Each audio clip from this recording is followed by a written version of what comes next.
All right, I'm gonna show you how to set up a baitcaster right out of the box. So you basically have three things that you need to worry about. First is the star drag. That determines how much drag is actually being applied to your line at any given time when something's trying to pull it off.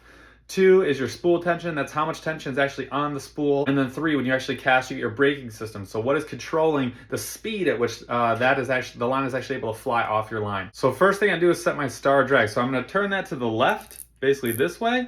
Now that's adding more drag. Now how do you test your drag to know that it's right? Basically, I'm gonna wrap my hand around the line and I'm going to just pull. And when I feel like a good amount of tension there where I can still pull some off, but it kind of takes some effort, all right, that feels pretty good. Next, we're talking about the spool tension. This is probably the easiest one. All I wanna do is I wanna crank it down and add tension until right when I push the button here, my lure barely falls down. I'm gonna push the button.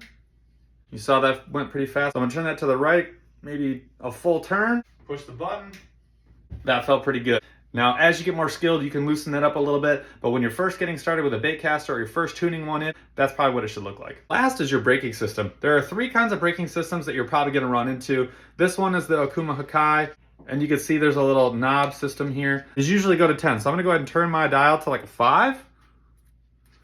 And then when I cast, I'm just gonna see how it goes. If I have the spool tension right and I'm careful with how I'm casting, I should be good to go, no problem. Now, if I feel like there was a little bit of looseness or a little bit of, backlash happening, I might increase the tension there a little bit.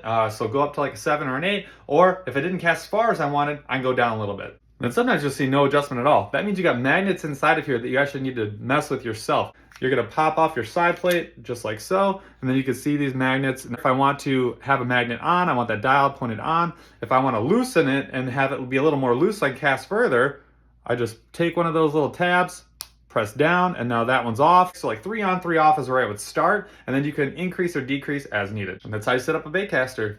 Later, nerds.